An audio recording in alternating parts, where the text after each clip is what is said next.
सुप्रभात बच्चों। आज सर्वप्रथम आप लोग अपना अपना अटेंडेंस बना लें।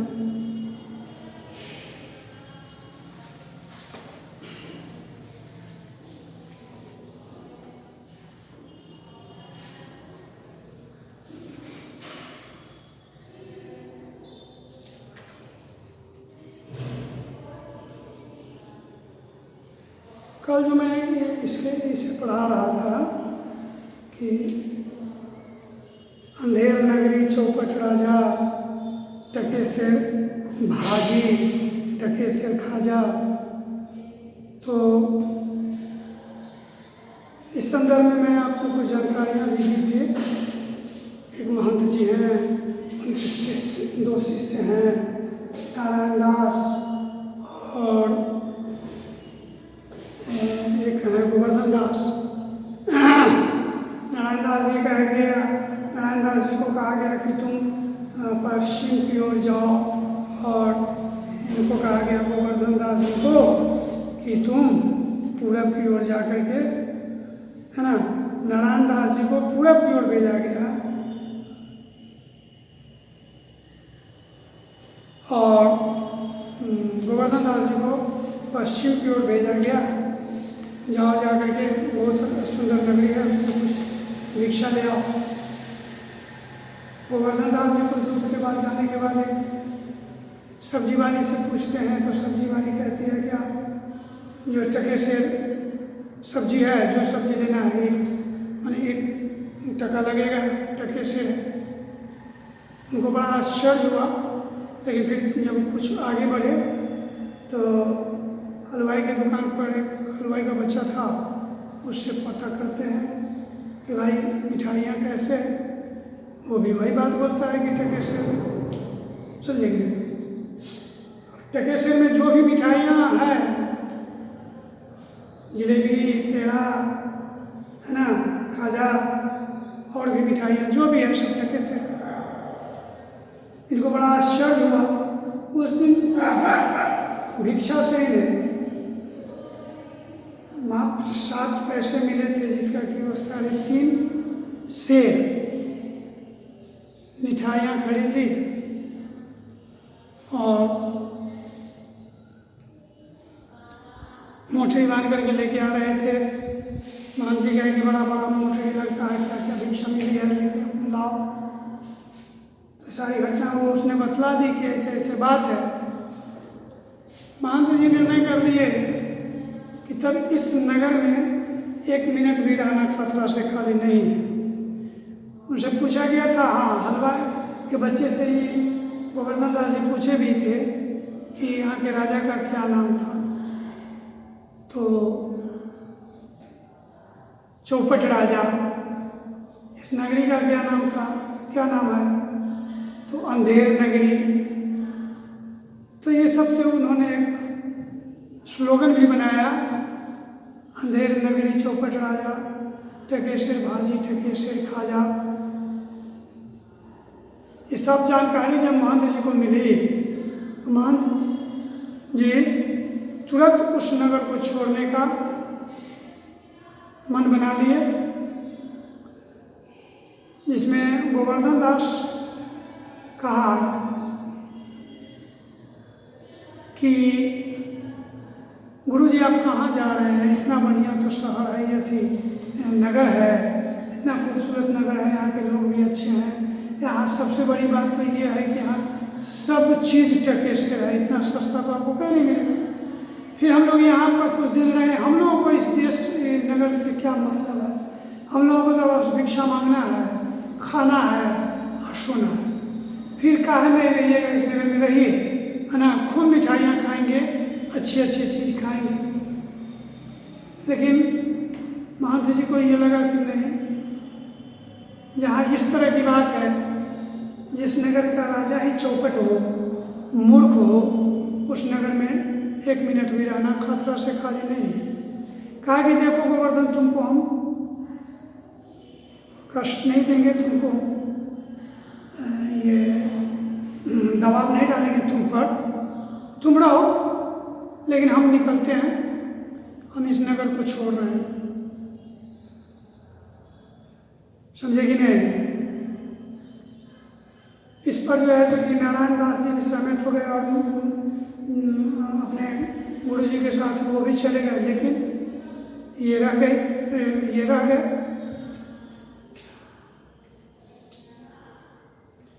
गोवर्धन दास जी कुछ दिनों तक तो खूब अपना मिठाई खा करके पूरा शरीर बना लेते हैं, खूब शरीर बना लेते हैं।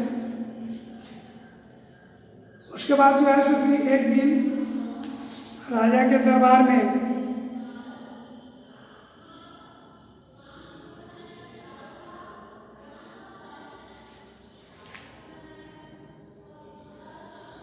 एक आदमी आया, राजा को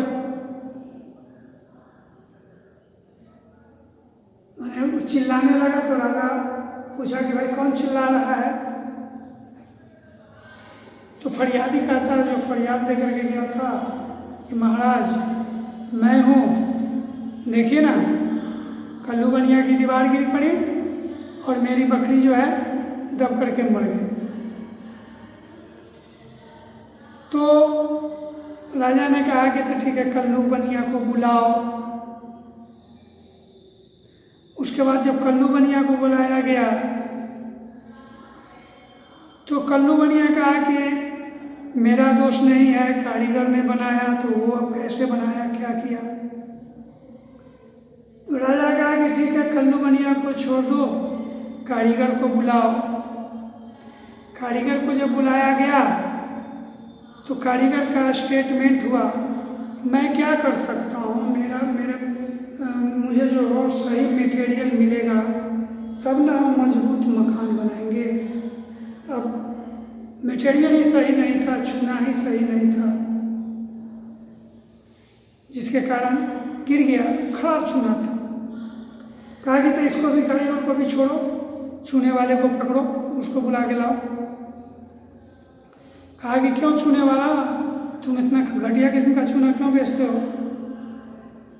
तो चूना वाला कहा कि मेरा चूना तो सही है, भिस्ती जो है ना, भिस्ती माने मसाला बनाने वाला, वो उसमें ज़्यादा पानी डाल दिया होगा, जिसके कारण दीवार कमज़ोर हो गई। कहा कि तो इस चूने वाले को भी छोड़ दो, भिस्ती को बुला के लाओ। जब भिस्ती को बुलाया गया, भिस्ती से पूछा गया तो भिस्ती ने कहता है कि महाराज मेरा कोई कसूर नहीं है, कसाई ने मशक इतनी बड़ी बना दी थी कि उसमें पानी ज़्यादा आता है, और उसी मशक में पानी भर के हम गाढ़ा बनाते हैं, मसाला बनाते हैं। ज़्यादा पानी पड़ गया होगा, वो तो उस बर्तन की गड़बड़ी है ना, भिस्ती की गड़बड़ी है। छोड़ो इसको।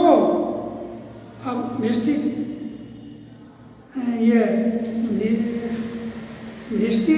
को जब बुलाया गया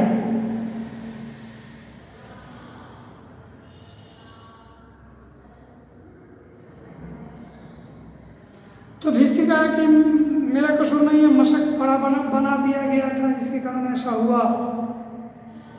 तो कहा कि तो ठीक है, इसको छोड़ दो, मशक बनाने वाला कसाई जो है उसको बुला के लाओ। कसाई को लाया गया बुला करके। राजा पूछा कि क्यों जी कसाई, मशक ऐसा क्यों बनाया तुम? कहा कि क्या कहते हैं, गरेड़िए ने 1 टके की ऐसी बड़ी भेड़ मेरे साथ बेच दी, बहुत बड़ा भेड़ था, उसका मशक स्वतः बड़ा बन गया। तो कहा कि तो इसको भी छोड़ो, गरेड़िए को बुलाओ। कहा है ऐसा, वो 1 टका में कहा इतना बड़ा भेड़ उसको दिया। गरेड़िया आया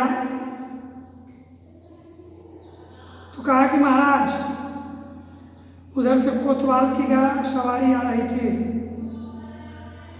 कोतवाल का मतलब तो बुझते करते हैं, सिपाही जो रक्षा करता हो, थाना अधिकारी। कोतवाल का मतलब होता है थाना अधिकारी, जो थाना का अधिकारी होता, उनके डर से हम बड़ा वाला ही भेड़ा को बेच दिए। मेरा तो कोई गलती नहीं है। राजा कहा कि जाओ इसको छोड़ो, कोतवाल को बुलाओ। कोतवाल से जब पूछा गया, कोतवाल कहता है महाराज मेरा कोई कसूर नहीं है। नहीं, कोतवाल कहता है कि मेरा कोई कसूर नहीं है, लेकिन वो नहीं अपना दोषारोपण दूसरे पर नहीं लगाया। राजा समझ गया, कहा कि नहीं, सबसे बड़ा गुनाहगार यही है। मंत्रियों को कहा कि ले जाओ इसे फांसी पर लटका दो, है कि नहीं।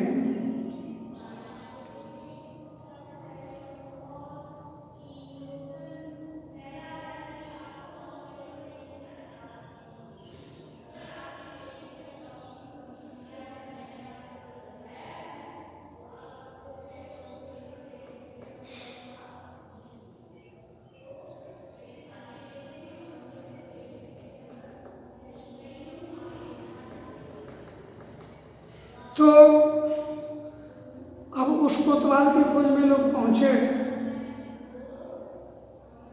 सबसे मोटा ताजा आदमी जो होगा उसको लेकर के आओ। गोवर्धन दास उस समय मिठाई खा रहा था बेचारा, है ना। उसको पकड़ लिया सिपाही, कहा कि देखिए आप सबसे मोटे हैं राज्य में, इस नगर के सबसे मोटे व्यक्ति आप हैं, इसलिए राजा का आदेश हुआ है कि आपको फांसी की सजा मिलेगी।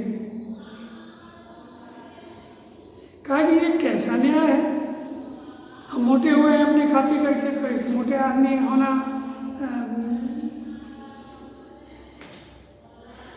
अभिशाप है क्या। कहा कि हम कुछ नहीं पूछते हैं, चलोगे तो चलो, नहीं तो हम घसीट करके ले जाएंगे।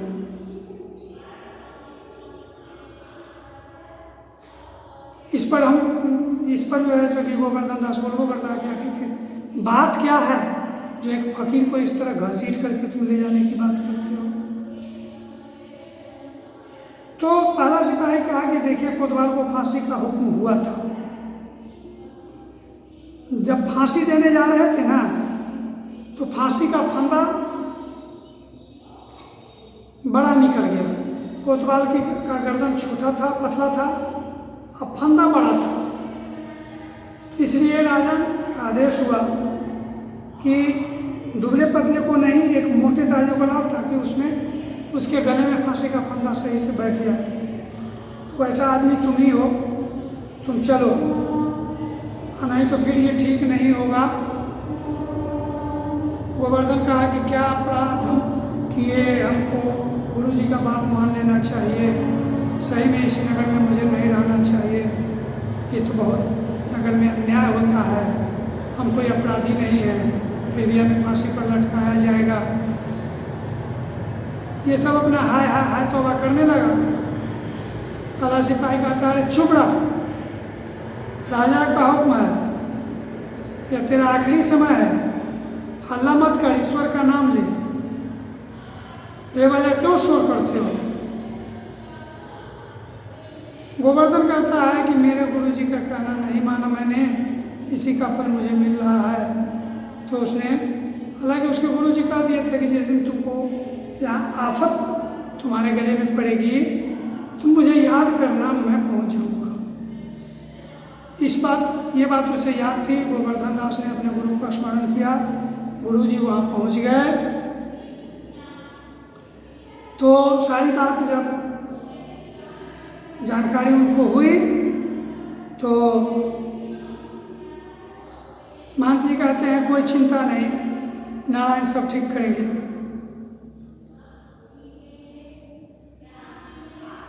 कहता है कि सुनो, ये फांसी तो चढ़ाओगे, लेकिन ये मेरा शिष्य है, मैं इसके गुरु हूँ।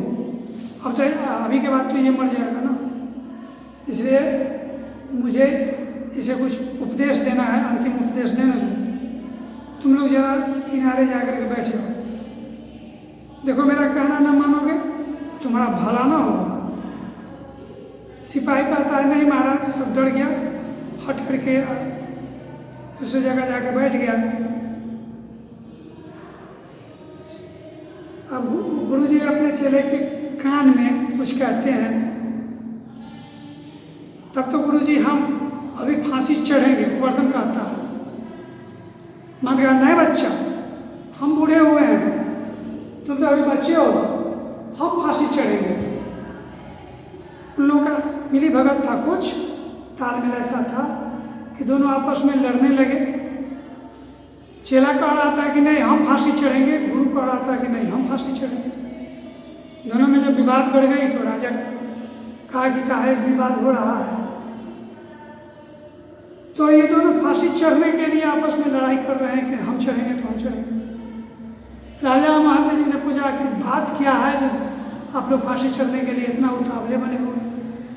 कहा कि देखिए हुजूर, अभी का जो ये मुहूर्त चल रहा है ना, अभी के समय में किसी तरह से कोई मरेगा तो सीधे स्वर्ग जाएगा, ऐसा मुहूर्त बताता है कि अभी जो मरेगा सीधे स्वर्ग जाएगा। तो राजा कहा कि तो ठीक है, इस पुण्य समय को हम कहे छोड़े व्यर्थ, तुम दोनों को नहीं फांसी पड़ना है, हमें फांसी दे दो। राजा को फांसी पड़ गई और महंत जी और उसके चेले भी बच गए। तो यही कहा जाता है कि राजा होने से नहीं होता है, विवेकी होना चाहिए, ज्ञानवान होना चाहिए, बुद्धिमान होना चाहिए। तो आज की पढ़ाई बस यहीं पे स्थगित किया जा रहा है। अब मैं आपसे विदा लेना चाहता हूँ।